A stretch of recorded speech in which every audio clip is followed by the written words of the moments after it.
کشمیری مسلمانوں کی منظم نسل کشی پر متعین ہندوتوا دہشت گرد فوجیوں نے ضلع کلگام میں مزید 2 سرفروشوں کو شہید کر دیا، جبکہ جھڑپ میں کئی بھارتی فوجی ہلاک اور زخمی ہو گئے۔ تاہم بھارتی فوجی حکام نے اپنا نقصان چھپاتے ہوئے محض ایک اہلکار کے زخمی ہونے کی تصدیق کی ہے۔ تفصیلات کے مطابق بھارتی فوجیوں نے ضلع کلگام کے علاقے چھان دیوسر کا محاصرہ کیا اور اندھادھند گولہ باری کی۔ بھارتی درندہ صفت فوجیوں کی اندھادھند فائرنگ اور گولہ باری کے نتیجے میں ایک مکان تباہ ہوا، جبکہ کئی گاڑیوں اور دیگر املاک کو نقصان پہنچا۔ تباہ شدہ مکان کے ملبے سے 2 کشمیری نوجوانوں کی لاشیں نکالی گئی، جن میں ایک کی شناخت حیدر کے نام سے ہوئی ہے۔ اس سے قبل اسی علاقے میں کئی بھارتی فوجی ہلاک اور زخمی ہوئے، تاہم بھارتی حکام نے کہا ہے کہ ان کا ایک اہلکار زخمی ہوا ہے۔ حریت قائدین نے ضلع کلگام میں شہید ہوئے 2 نوجوانوں اور جملہ شہدائے آزادی کو شاندار خراج عقیدت پیش کرتے ہوئے کہا ہے کہ شہداء کشمیری قوم کے ہیرو ہیں جو اپنی اٹھتی جوانیاں قوم کے روشن مستقبل کے لیے قربان کر رہے ہیں۔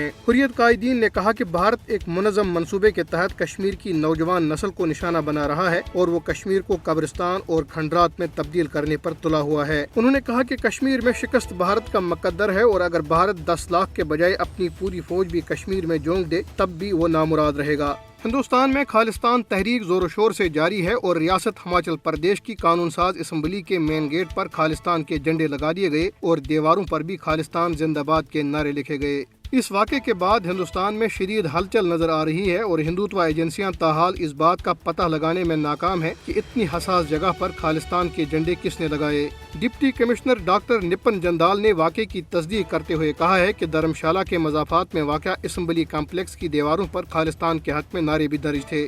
انہوں نے کہا کہ کچھ لوگوں نے ریاستی قانون ساز اسمبلی کے بیرونی گیٹ پر 5 سے 6 خالستانی جھنڈے لگائے تھے اور دیوار پر خالستان زندہ باد کے نعرے لکھے تھے۔ ایک الرٹ میں دعویٰ کیا گیا ہے کہ سکس فار جسٹس کے سربراہ گرو پتونت سنگھ پنو نے ہماچل پردیش کے وزیر اعلیٰ کو ایک خط لکھا تھا جس میں کہا گیا تھا کہ شملہ میں بندراوالا اور خالستان کا جھنڈا لہرایا جائے گا۔ اس سے قبل ہماچل پردیش نے بندراوالا اور خالستانی جھنڈے والی گاڑیوں پر پابندی لگائی تھی، جس نے سکس فار جسٹس کو مشتعل کیا تھا۔ تنظیم نے اعلان کیا تھا کہ وہ 29 مارچ کو خالستانی پرچم لہرائے گی، لیکن سخت سیکورٹی کی وجہ سے ایسا نہیں ہو سکا۔ ادھر اٹلی میں خالستان ریفرنڈم کے سلسلے میں ووٹنگ ہوئی، جس میں سکھوں کی بڑی تعداد نے ووٹ ڈالے۔ اس عمل کے ذریعے بھارت کو سکھوں کے ساتھ امتیازی سلوک ختم کرنے کا سخت پیغام بھی دیا گیا۔ ریفرنڈم کے نتائج کو اقوام متحدہ اور دیگر بین الاقوامی اداروں کو پیش کیا جائے گا تاکہ بھارت میں سکھوں کے لیے علیحدہ وطن کے حوالے سے وسیع تر اتفاق رائے پیدا کیا جا سکے۔